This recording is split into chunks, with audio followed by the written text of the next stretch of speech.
Secret House. Is that the beat? Oh, wait. I want to go back into it. Yo. Yes, Secret House.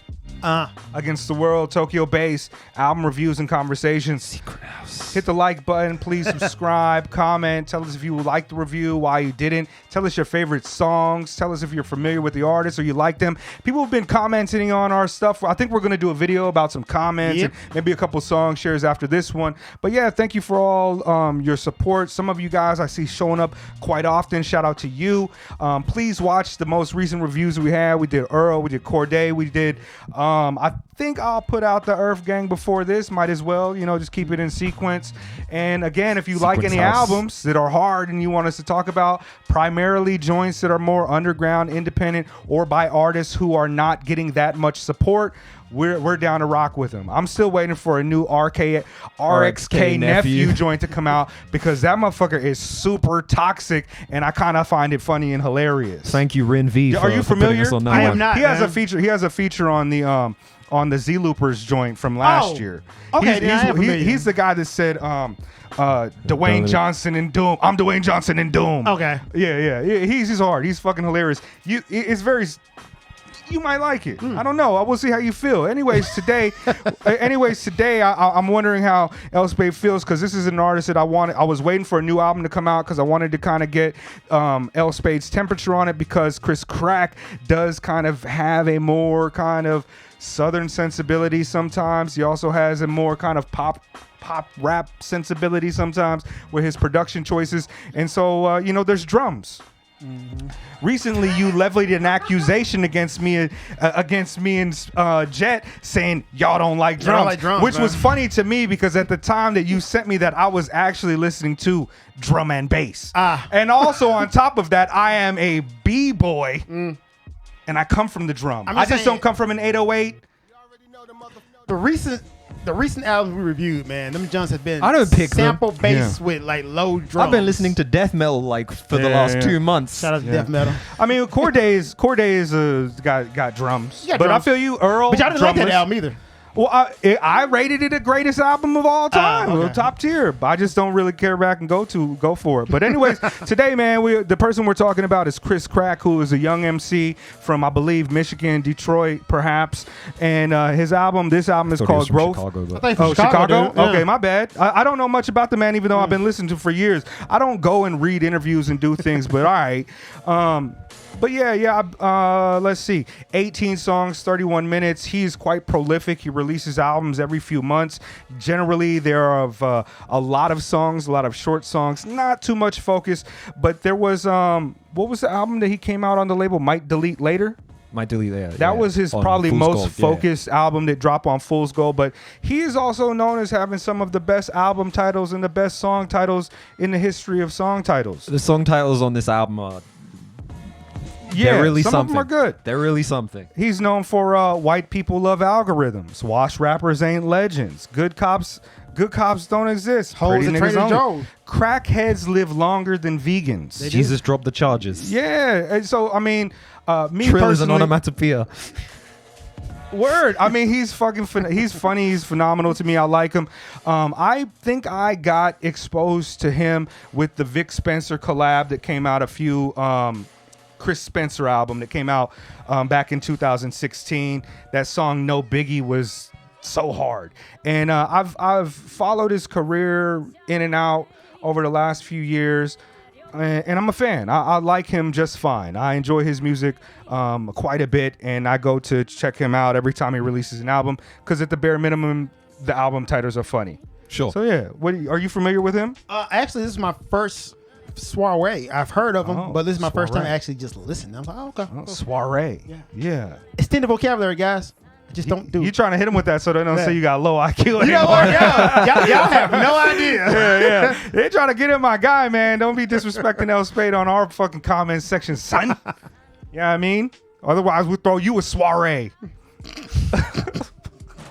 Anyways, yeah. So unfamiliar, but it sounds like you. I definitely know because we've talked about Chris Crack before.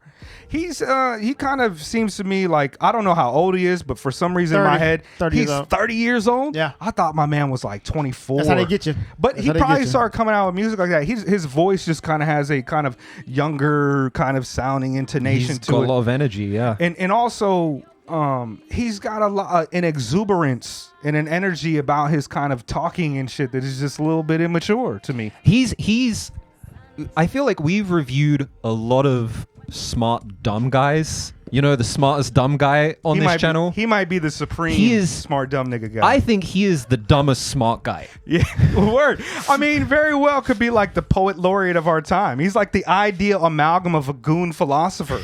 Perhaps the reincarnation of Nietzsche himself. But after Nietzsche after he got syphilis and across the blood-brain barrier, this motherfucker is genius, bro. He's a smart guy. He is so philosophical on this fucking nonsense. It's hilarious. If money is the root of all evil, why they ask for it in church? He says, all right, there's a poem on here that says, do you think your grandma wore any thongs? Yeah. What do you think, El Spade? Yes or no? Oh, definitely did. Yeah. I never had a grandma. She didn't wear a thong. She died well before thongs became popular. That knowledge ain't power till you applying it. Yeah. That's wisdom. What's the distance from a smile to a frown? Think about it. Right. Deep. I smoked weed and wrote this on a love sofa. Why they call it a love sofa? You know what I mean? Like, no, but he's funny to me, and that's why I kind of go to him. He is the supreme smart dumb cat that you can take something out of his stuff, but mostly it's just kind of fucking nonsense. He's so prolific with the writing that albums just come out. Music flows out this man. He's a hardworking guy. You know, I actually, Spade, we reviewed a few albums, and I've heard you laugh at lines that I thought were pretty funny too, like when we did the Seafood Sam. But your demeanor now makes it seem as though you don't like this album. How you feel? Tell me how you feel. I'm glad you asked me. It's one of the goddamn greatest albums I've heard all year and for the last 4 years. Let me tell you something, man. Poet laureate.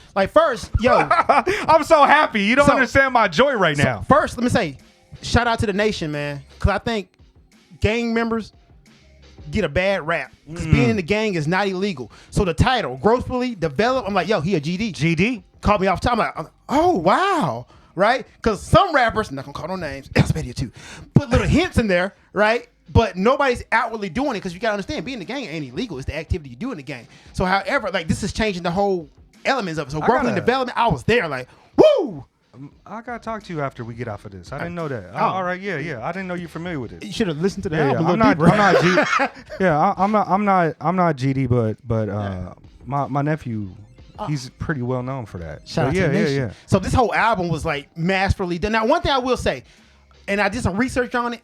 All these songs were recorded in one day, and it does sound like that. It does sound like it sounds like the mix on some of these is so wide, and it's kind of like, and I like it. I'm not even knocking it, but if it's one like critique, I would say like, yo, maybe spend a little more time tightening up the mix and get everything hitting a little bit harder. The messiness is part of it though. I do think that's one of the charms. Not gonna lie, when you find out it was all done in one day, it makes it more like what's the word? Epic. For lack of better words, sure. Like, man, you did this in one day? All of his projects kind of give me that same sensation. It's like, oh, this is what he did, over the last There's week. Like voice cracks and stuff on this record. Like he's just going off the top. Yeah. Like it's fucking. But then it makes sense when you look at the length of the albums. Like the length of the songs are like 1 minute and 55, 1 minute and 30. And to me, I was like, is this a streaming plot? Like, no, it's punk. Exactly. Yeah. But it kind of teeters on the brink of being kind of taxing. While not being taxing at the same time. And my attention span has really got shot since the age of streaming, man. Like on the Earth Gang album, I'm talking about Chris Crack, guys. Don't get on me. But like the Earth Gang album, you had 4-minute songs, right? But this one, a lot of them are just under 2 minutes. A minute 20. And that kind of like, I was like, yo, it's too much. Like I kind of want something longer. It's like a punk rock album, the way he's laid it out. Like a lot of punk albums, they'll be 20, 30 tracks and they'll be half an hour to 45 minutes long. And this album is 18 tracks, 32 but it kind of minutes. makes it seem longer though, right? 31. 31. But you're right. Well, there's a lot in there for a short record, but I also... Like a problem, I'm in favor of brevity in albums. I prefer an album that's slightly too short and leaves me wanting more than an album that's too long and I get bored of. This is partly why I haven't listened to Drake in ever. I never heard of him. But at the same time, I don't know. I feel like he gets across what he needs to get across, and then it's like, all right, on to the next one. And sometimes, like, I really like some of the beats on this record, and I wish he'd let them ride a little. But at the same time, it's like, you know what? No, he said what he needs to say. All right, moving on to the next one. I feel that too. And I like, you know, because he's got that kind of scrappy delivery in his voice, and, you know, he's humorous, but he's kind of like, it's hard to tell when he's being serious and when he's like just fucking around. And he's punk. And that's as a longtime fan of punk rock, this guy he's speaking in that kind of language to me. Production was kind of like awesome while not being awesome. I felt like, once again, it's one of those, my critiques on rap for Ferrara.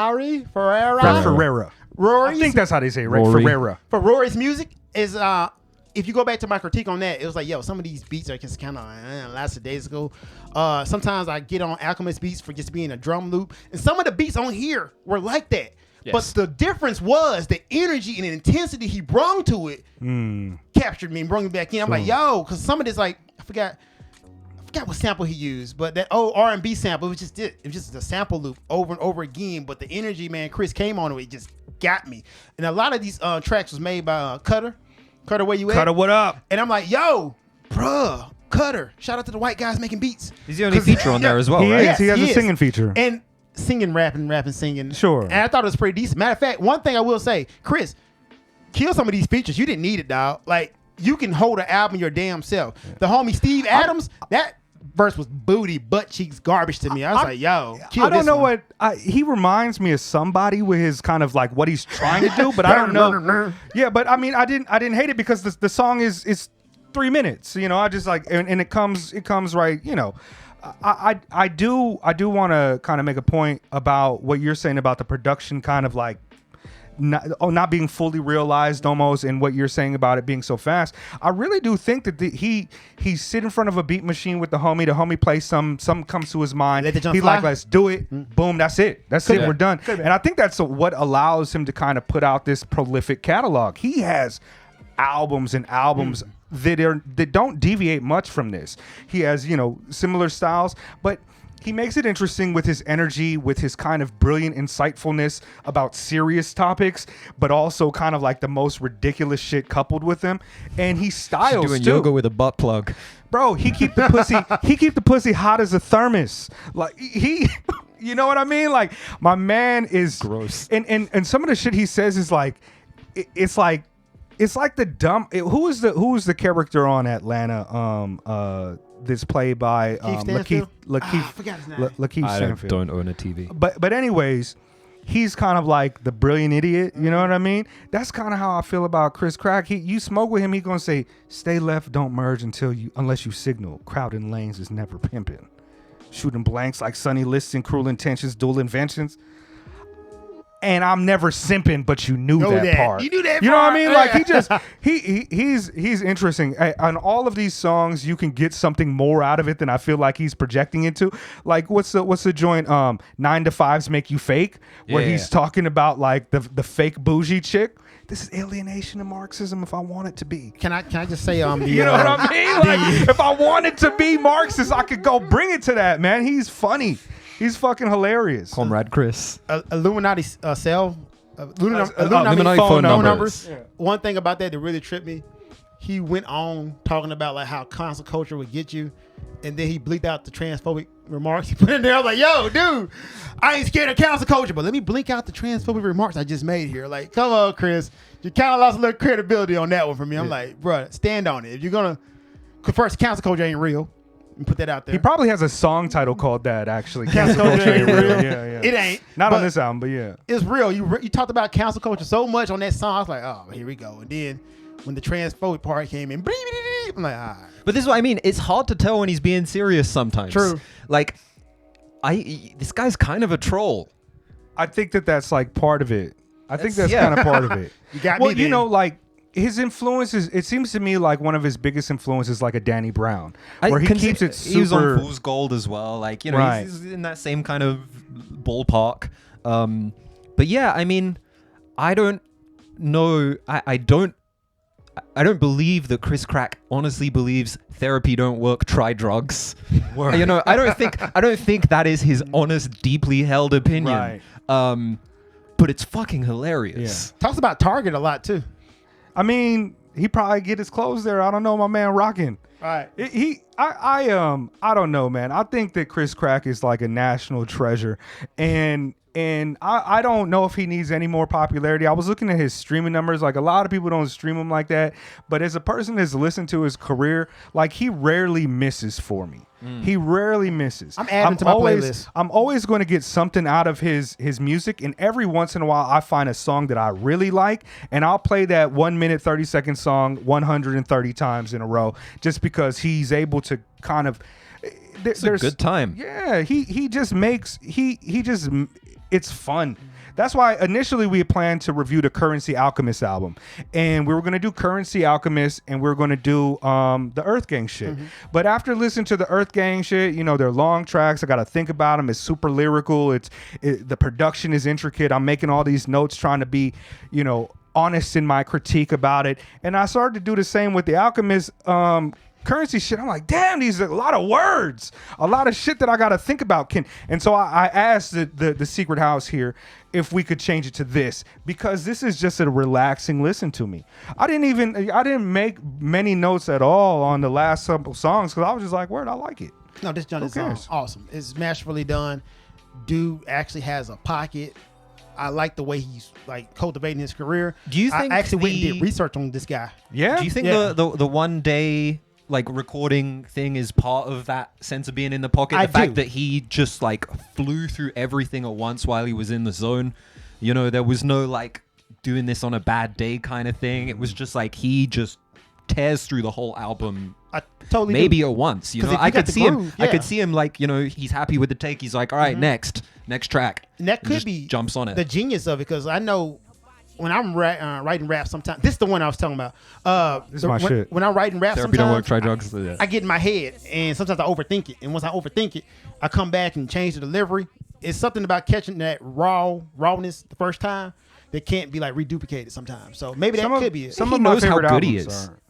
Yeah, I think he knows exactly what people expect from him too, and he just has this uncanny ability to fucking capture that lightning in a bottle every time that he touches it. Well, maybe this album took him months to, you know what I mean? I don't know, but conceptually, it has kind of an immediacy to it that is opposite from a lot of other stuff. For example, like, you want to play something? Like, see, this song right here, I can see a Rory rapping on a beat like this, right? Yeah. A Milo rapping on a beat like this. However, Chris' voice just sells it for me. I'm like, man, dude he's got a dope voice too. Yeah. He's got a dope voice too. I thought he was younger, but he just has a youthful exuberance. Let me just double check real quick, just to make sure I'm not lying.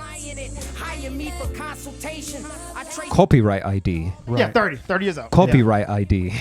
Secret House. Secret House. Yeah. I mean, he said, hire me for consultation. I trace him right back to all that fake shit. You ain't fucking with us. Eat a baked dick. Baked penis. You know, I've been wanting to say eat a dick cookie for a year, but I think I'm going to change it up to eat a baked dick. Yeah, I mean, shout out to, and you know what? One thing I also wanted to get your perspective on that I thought you might enjoy, L Spade, is because you're a production, you're an artist yourself, you're a producer, and you're very critical about, you know, certain tropes and shit.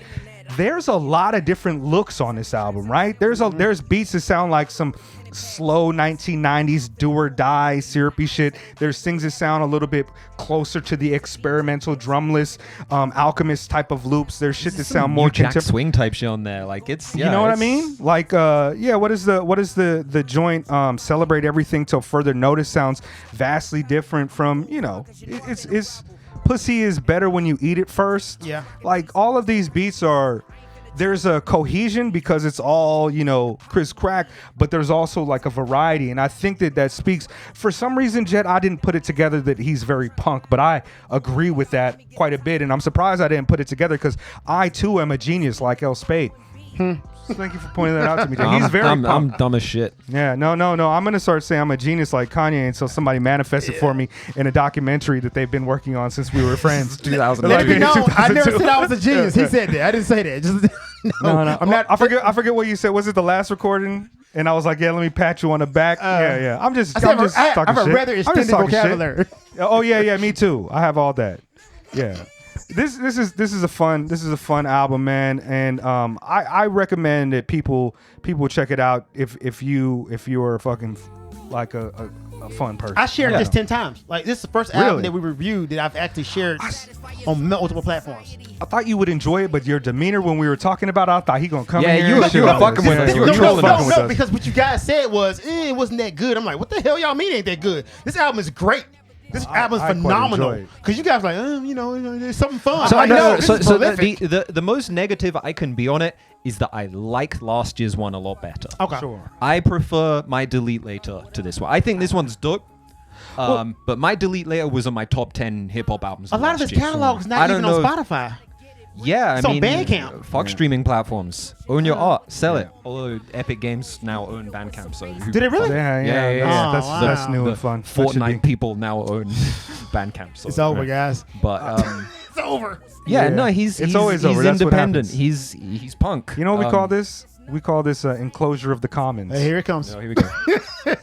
Anyway, I mean, I'm right. Read some I'm poetry right. on my. Why are you booing me? I'm right. No, but yeah, no. The thing is about Chris Crack is like this album is fun and great, and I really enjoy it. But I don't think that he's given us a really truly focused project where they're not sketches or that aesthetic, and I don't think that he has the intention to do that. The closest that he got to that, I think, is Might Delete Later, and that feels like an album where he was just like, all right, let me think of a track, make a track, put it together while still capturing a lot of the things that my fan base look I don't want to put it on his fan base, but it's still capturing the things that he likes to do with his art.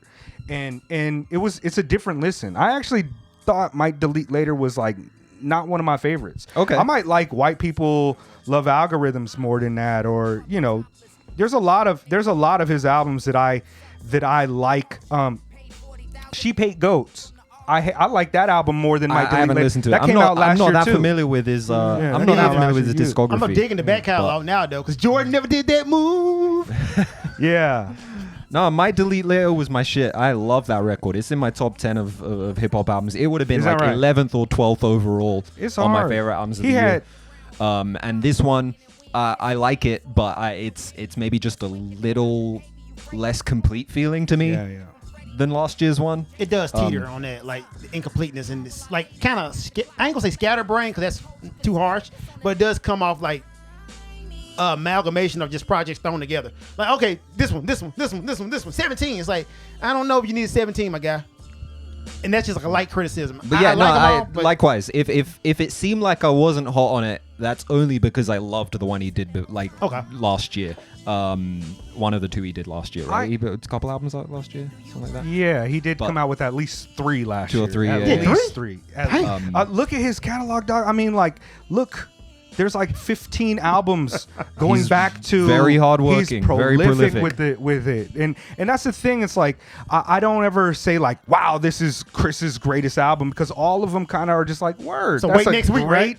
Wait till next week. Yeah, when he comes out with a new one. It's like, yeah, I like 5 songs on this one. I like 6 on that. I like 3 on this, and it's like, and because he's so prolific, it's hard to be like, what album was the Nicholas F feature on? Is that on Haters Forget They Were Fans First, or is it on White People Love? You know what I mean? Like, he puts out a lot of work, and unless you are on the Chris Crack Reddit as a super stan that only listens to him and say he's the greatest, I'm listening too much to really remember that. And same with this album. I'm not lukewarm on it. I just know that it's very ephemeral for me. His work is very ephemeral. It comes in and it goes. There'll be another one very soon. I'm gonna like that one too. Ephemeral. I see you. You know what we call that in Marxism? False consciousness. I don't know. No, I'm just kidding. But yeah, man, I love Chris Crack's album. Growthfully Developed. It's fucking fun and best album ever. Yeah. Best album ever. Best album ever, baby. I ain't gonna lie. Probably the best album I've heard this year so far, besides El Spadio 2, now streaming on Spotify too. That didn't come out this year. That definitely came out last year. It did. Sorry. He trying to pull that. It was in December, so you can let that for 2022 years. The lists were already It could out. be nominated for a Grammy. Yeah, I get it. I feel you. Word. I guess now we're gonna do something else. So yeah. Peace, Secret House. Like, subscribe, comment, tell us what you like us to review.